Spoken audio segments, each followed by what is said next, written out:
A familiar television setup, bright lights sweeping across the stage, oversized costumes designed to distract the eye, a format built entirely on fun, mystery, and escape. Viewers tuned in expecting the same thing they always do. A playful guessing game, a short performance, a reveal, and then moving on. But this time, moving on wasn't so easy. Because the moment two costume performers walked out together, something felt different. Not loud, not obvious. Just heavy. The kind of weight you can't explain at first, but you can feel it in the pause that follows. In the way the audience hesitates before reacting. In the way social media stops joking and starts asking questions. Behind those costumes were Todd and Julie Chrisley. And suddenly, this wasn't just a TV moment anymore. Before we go any further, subscribe for more fame insights. Because stories like this are never really about the stage. They're about everything that came before it. For years, Todd and Julie represented a very specific kind of television success. They weren't background celebrities. They were front and center personalities, loud confidence, sharp rules, polished living spaces, and a family dynamic that felt strict but strangely entertaining. Viewers didn't just watch their show. They formed opinions about how that family worked. Some admired the discipline. Some questioned the control. Others simply enjoyed the drama. But one thing was undeniable: the Chrisleys were familiar. And familiarity creates emotional attachment. Reality television thrives on that attachment. It invites viewers into routines, arguments, celebrations, and private moments, even when those moments are carefully edited. Over time, the audience starts to feel like they know the people on screen. Not perfectly, but enough to care. That care is what made the fall feel louder. When serious legal trouble entered the picture, the tone changed instantly. Entertainment coverage turned heavy. Jokes disappeared, headlines sharpened, and the public reaction split in a way that never fully healed. Some people stood firmly in defense, believing that public figures are still human and deserve fairness. Others felt disappointed, even angry, believing the image they were sold no longer matched reality, and many simply felt confused, unsure what to believe, unsure how to feel. Eventually, the cameras stopped. Silence followed, and silence, in celebrity culture, usually means one thing: disappearance. So when Todd and Julie reappeared, not quietly, not cautiously, but on a national stage built for spectacle, it caught people off guard. This wasn't a slow return. It wasn't a carefully framed interview. It wasn't a reflective documentary or a controlled statement. It was performance. That choice alone made people uncomfortable, because performance invites interpretation, not explanation. It doesn't ask for understanding. It demands reaction. And the reaction came fast. Within minutes, clips began circulating, not because the singing was exceptional, not because the costumes were unforgettable, but because people immediately understood the symbolism, whether they wanted to or not.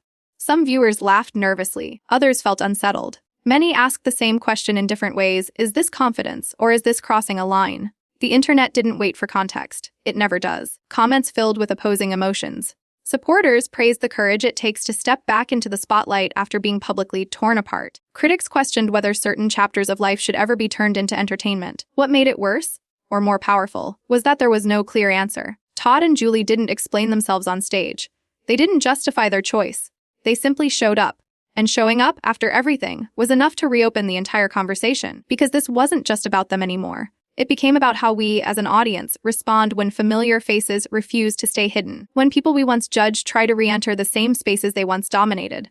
When redemption doesn't look quiet or apologetic, but bold, visible, and unapologetically public. For some viewers, that felt inspiring. For others, it felt wrong. And for many, it felt confusing, which is often the most uncomfortable reaction of all. What no one could deny was this: Todd and Julie Chrisley were no longer invisible. And in modern entertainment, invisibility is the only thing worse than criticism.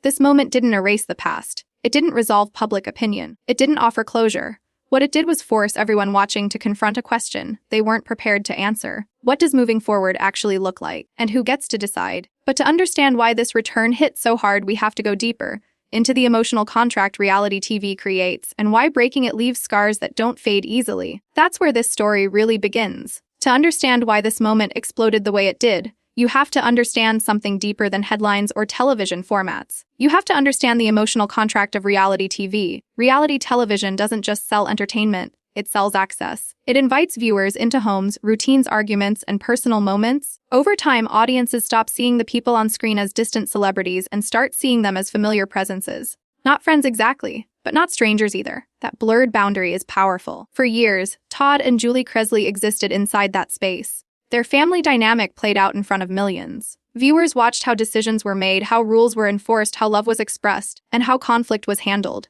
Some admired the structure, some criticized the control. But almost everyone felt entitled to an opinion, because when people are let into your living room week after week, they feel invested. That investment is what made the fallout feel personal. When the narrative around the Chrisleys shifted from entertainment to serious public scrutiny, many viewers didn't just process it intellectually, they processed it emotionally. Supporters felt protective. Critics felt let down. Neutral viewers felt unsettled, as if something familiar had been disrupted. And once trust feels shaken, it doesn't rebuild easily. That's why silence followed. Not just silence from the Chrisleys, but silence from the culture. New stories replaced old ones. Attention moved on, and slowly, the intensity cooled. But it never disappeared. So when Todd and Julie stepped back into the spotlight, the emotional memory came rushing back. Viewers weren't reacting only to what they saw. They were reacting to what they remembered. This is where the divide formed. One side of the audience saw resilience. They saw two people refusing to let one chapter define the rest of their lives. They interpreted the performance as a signal of strength, a way of saying, "We're still here. We're still human." For these viewers, humor and visibility weren't offensive. They were survival tools, a way to reclaim identity after years of being reduced to headlines. But the other side saw something very different. They saw discomfort. They saw symbolism that felt too close to unresolved pain. They questioned whether certain experiences should be reframed as entertainment at all. Not because they wanted punishment, but because they believed some things require quiet reflection, not public reinterpretation. This wasn't about cruelty, it was about boundaries. And that's why the debate became so intense. Because both sides believed they were being reasonable. Media commentators noticed this immediately. Discussions shifted away from the performance itself and toward what it represented. Analysts asked whether public figures should control their own comeback narratives, or whether timing and tone matter more than intention. Behind the scenes, people familiar with the couple suggested that this decision wasn't made lightly. It wasn't meant to provoke outrage or dismiss the past. It was meant to end hiding. After years of being talked about rather than heard, Todd and Julie wanted to exist visibly again. Not frozen in seriousness, not trapped in apology mode. But visibility is never neutral. The moment you reappear, you invite interpretation. And interpretation is shaped by personal values, personal experiences, and emotional memory. Some viewers related to the idea of rebuilding after public failure. Others related to the feeling of watching trust break. Both groups brought their own history into the reaction. That's why the internet couldn't settle on one response. Supportive comments clashed with critical ones. Threads grew longer. Videos analyzing the moment gained traction. And the performance, which lasted only minutes, became a cultural talking point lasting far longer. What's important to understand is that this wasn't just about Todd and Julie. It was about how audiences process redemption. In the digital age, redemption is no longer gradual. It's immediate, public, and contested.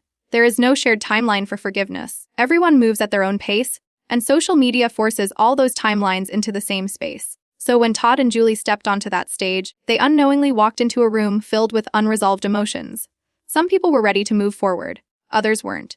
And no performance, no matter how carefully planned, could satisfy both. The irony is that the very thing that caused discomfort also guaranteed relevance. By choosing performance over silence, they ensured one thing: the conversation would restart. And in entertainment, conversation is currency. But conversation alone doesn't determine legacy. That depends on what comes next, and whether this moment becomes a bridge forward.